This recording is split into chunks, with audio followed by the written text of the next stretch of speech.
Well, hello there, Scent Gourmand Trina here, and today I'm going to dispense my opinions on the three bears. Nope, not these three bears. Not these ones. No, not these three bears either. Nope, we're talking neither animals nor nudes, but rather Moschino, baby. The toys. Toy Boy, Toy 2, and Toy 2 Bubblegum. One was a huge hit, one was a miss, and one was a really good trip down memory lane. Which was which? Let's find out. Welcome back, fellow fume heads. A while back I reviewed two fun fragrances from Moschino's kitschy Fresh line. The toy series follows suit with some sharp and whimsical marketing. I'll timestamp all three perfumes in the description below, by the way, so if you want to skip to a particular fragrance, feel free to do so.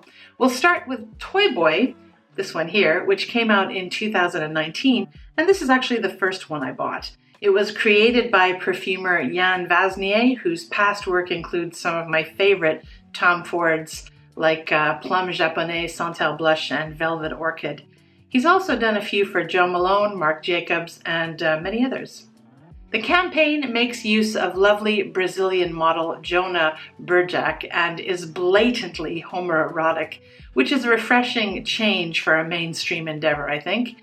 Although that is becoming more mainstream these days, which is great to see. He's wearing leather, or it could easily be pleather or latex, a perfecto jacket and a cap, and is there a harness in there?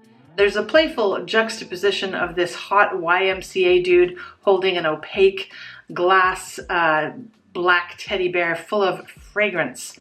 Bear refers to a big burly guy with lots of bodily and maybe facial hair in the gay scene, and as bears are so cuddly, there's also an implied submissiveness here. And you know, there's not even any leather note in here. Very clever. I love Moschino's whimsical sense of humor and kitschy style. 10 out of 10 marketing. To quote the campaign copy, Toy Boy is the new exclusive fragrance by Moschino that reinterprets elegance with a touch of irony. It speaks to a unique, dynamic, enthusiastic, and passionate man, but one who is not afraid to reveal his more tender and playful side. Toy Boy is an exciting play of endless codes seeking out re-evaluation and liberation. Yes, but I must insist, although the rose in here does run a smidge masculine, this is well and truly a unisex scent.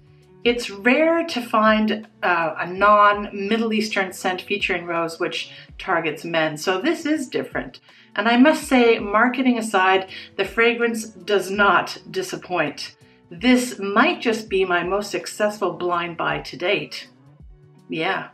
Not only does the fragrance smell amazing, but it's also incredibly original and has great performance, which I feel is increasingly hard to find at the designer perfume price point. Performance is kind of hard to find sometimes in niche fragrances too. Here are the notes.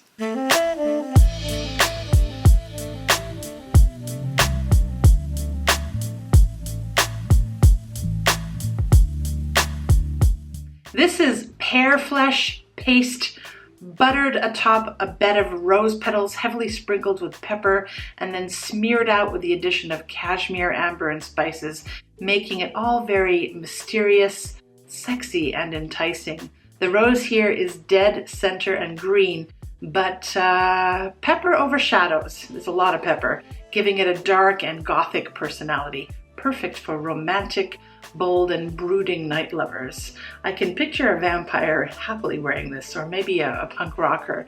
It's rimmed with something like fresh lime, and the cashmere, sandalwood, ambermax, and musk are probably what allow the scent to displace the surrounding air with its presence. Pear is one of my favorite fruits, and I also love the ambery, woody side to this. There seems to be a hint of violet in here too. Interestingly, despite the presence of bergamot and pear, I would describe the moistness in here as kind of dewy rather than juicy. There isn't enough water or sugar for it to be explosively juicy, yet I can almost feel the dewdrops on the rose stems in here. More the rose stems than the roses, because it's not that sweet. It's sweet, but not overly so to my nose. There's also an astringent freshness to this, which I feel mixes unusually well with the peppery rose.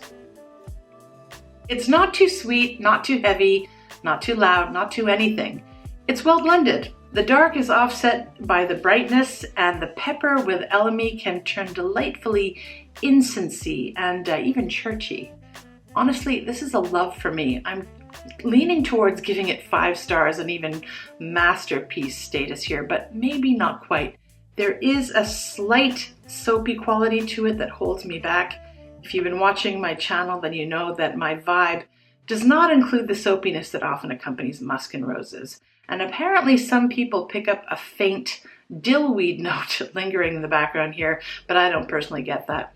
Also, it's not as delightfully peppery and sweet in the dry down, becoming a little bit more synthetic and juvenile over time, but I don't care because it does indeed tick so many boxes, especially that unique factor.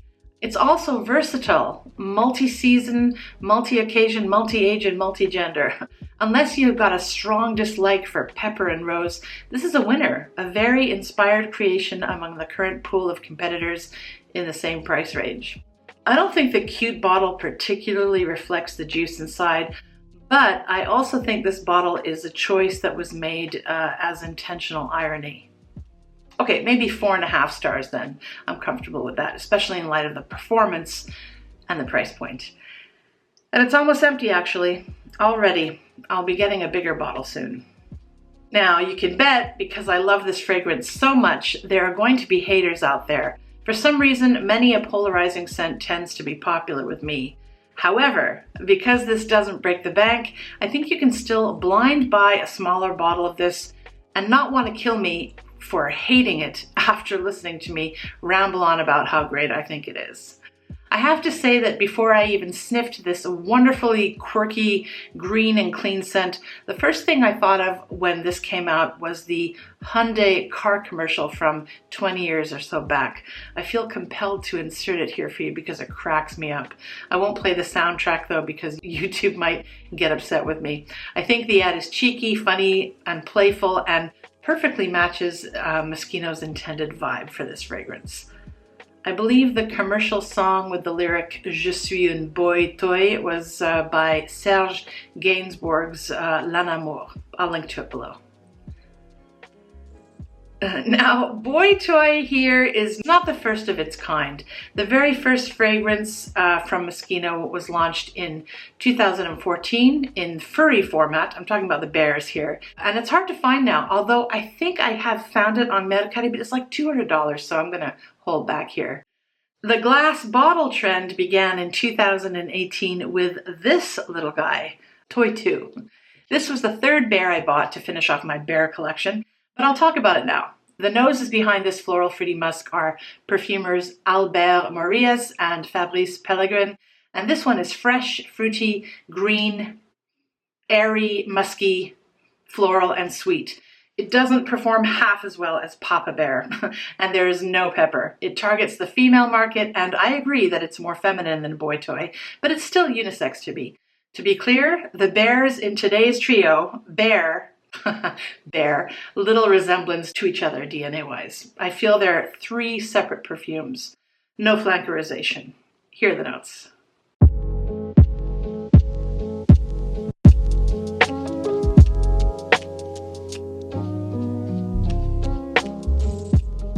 I see this one as far less multifunctional as well. Better for daytime and not so great in cold weather. It doesn't deliver in terms of uniqueness or offer any particular wow factor for me, and it doesn't last long, just a few hours on me. So I rate this bear at the bottom, I'm afraid.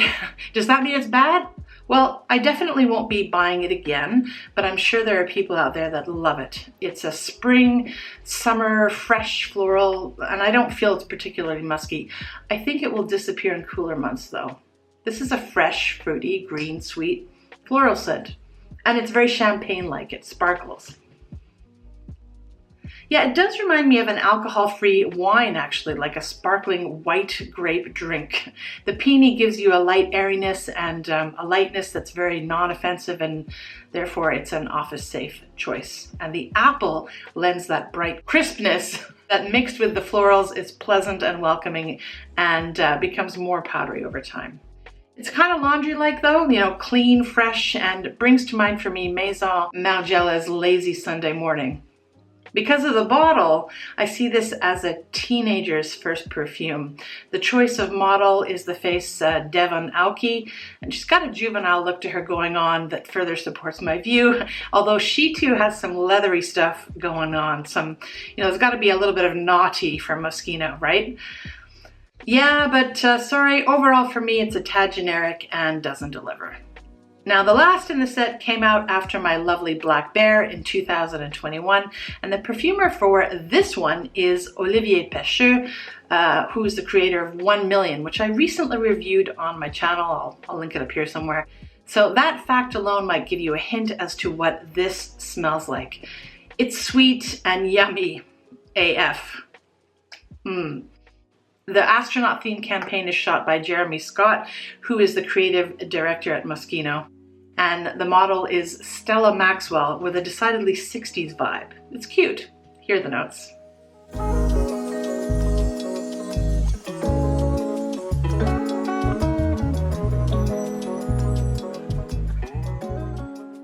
So to my nose, this is like La Vie est Belle and Montguerlain poured into a vat of churning bubblicious bubblegum, or maybe Hubba Bubba, or Bazooka. Love the comics with that one as a kid. Or perhaps the shredded stuff from Big League Chew. Remember that?